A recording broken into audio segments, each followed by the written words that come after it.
Assalamualaikum warahmatullahi wabarakatuh. Alhamdulillah, thumma alhamdulillah wa syukurillah wa salatu wassalamu ala rasulillah Sayyidina Habibina Muhammadin sallallahu alaihi wasallam. Amma ba'd, para pemirsa dimanapun juga berada, alhamdulillah betul-betul kita bersyukur pada hari ini ya.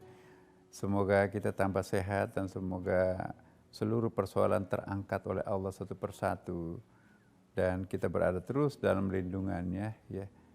Nah, kali ini kita akan membicarakan sebuah topik yang sesungguhnya sangat menarik ya kan. Kita harus memulai segala sesuatu dengan taubat. Taubat itu artinya kembali, tapi bahasa Arabnya kembali itu banyak. Raja'ah, kembali. Innalillah wa inna ilaihi rajiun. Kita berasal dari Allah dan kita akan kembali kepada Allah. Jadi raja'ah itu, nah itu bisa juga berarti irtad atau murtad ya. Ada orang bawa map, melamar pekerjaan, ditolak semuanya. Kenapa? Perguruan tingginya akreditasinya C. Wah, kembali ke rumahnya. Apa ya kan? Jadi negatif connotation kalau itu. Ada lagi taaba itu butaubah kembali. Tadinya tergelincir ke rel, dari rel yang benar, sekarang naik ke rel yang benar, itu namanya taubat. Nah, taaba itu butaubah, kembali kepada Allah ini. Nah, ini harus kita bedakan antara istighfar dan taubat. Selama ini kan masyarakat kita itu menganggap istighfar dengan taubat itu sama, padahal beda. Kalau istighfar itu artinya kita mengucapkan astagfirullah saya keliru, astagfirullah saya berdosa. Tapi kalau taubat itu menurut Imam Al-Ghazali itu ada 7 persyaratan seseorang baru bisa disebut bertaubat. Pertama adalah memang harus meninggalkan pekerjaan itu. Yang kedua, harus melantungkan, mengucapkan, mengikrarkan astagfirullah. Itu boleh, kalau perlu 100 kali, kata Nabi ya kan. Yang ketiga, ya, harus menyesal dalam hatinya. Ya Allah, kenapa ya saya melakukan perbuatan itu? Padahal aku sudah bertobat, melakukan lagi. Tergelincir lagi dan tergelincir lagi. Yang keempat, bersumpah dalam hatinya, ini dosa terakhirku. Dan saya tidak akan melakukan seperti ini lagi. Yang kelima, ya, kita mengganti perbuatan jahat, dosa, maksiat itu dengan kebajikan. Beri anak yatim nafkah, beri makan 40 orang. Atau bersedekah, berinfak, jariyah, karena itu juga bisa berfungsi sebagai penghapus dosa. Ya. Kemudian yang keenam, ya, kembalikan barang-barang orang yang pernah kita ambil. Ya. Mungkin kita pernah nyolong, mungkin pernah kita mengambil sengaja hartanya orang. Kembalikan. Nah, jadi celakanya kalau kita korupsi. Dan bagaimana? Uang rakyat harus dikembalikan 300 juta itu gimana? Habis umur nggak bisa kembali itu.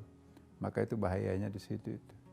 Dan yang ketujuh, mungkin pernah kita membicarakan aib, mungkin kita pernah membohongi seseorang, mungkin pernah kita memaki-maki, dan mungkin pernah kita memfitnah seseorang.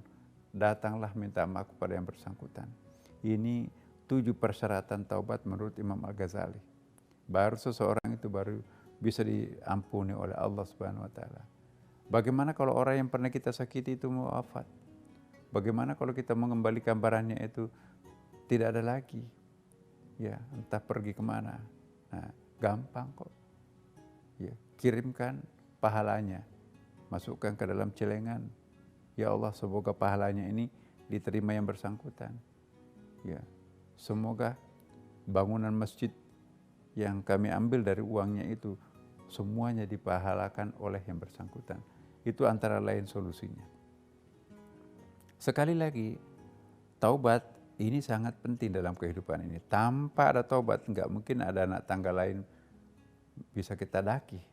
Karena taubat itu anak tangga yang paling basic yang kita gunakan untuk naik mendaki langit. Ya, nanti di atasnya taubat itu ada sabar. Di atas sabar itu nanti ada syukur. Di atas syukur nanti itu ada yang disebut dengan tawakal.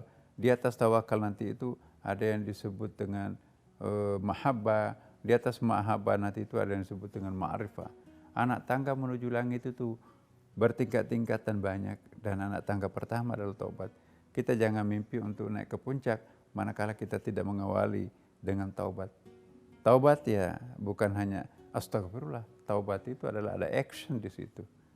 Nah, saya berharap kepada kita semuanya para pemirsa, bulan yang paling bagus untuk kita bertobat ialah bulan suci Ramadan. Karena tempat lain yang paling bagus untuk kita bertobat itu adalah di Padang Arafah ketika kita sudah menunaikan ibadah haji. Nah, sekarang ini kan tantangan haji ini banyak nih. Belum lagi virus corona, juga daftar tungguan 40 tahun kita menunggu sekarang. Bayangkan begitu kita lahir anak kita itu langsung harus daftar. Nah, jadi inilah konsekuensinya memperebutkan suatu tempat yang sangat sempit dengan jumlah populasi umat Islam yang semakin bertambah sekarang ini sudah luar biasa. Sudah sampai pada sekitar angka berapa itu sekarang ini ya. Kalau kita hitung itu sudah 1,8 miliar ya. Nah, jadi kita ingin betul-betul kepada para pemirsa ya, mari kita memulai segalanya dengan taubat. Mulailah bertobat pada bulan suci Ramadan ini. Kalau bulan Ramadan ini kita tidak mampu bertobat, jangan nunggu bulan-bulan sesudah Ramadan. Semoga bulan ini kita jadikan bulan pertobatan, kita kembali bayi seperti bayi yang baru lahir tanpa dosa. Demikian adanya, semoga Allah mengabulkan harapan kita. Wassalamualaikum warahmatullahi wabarakatuh.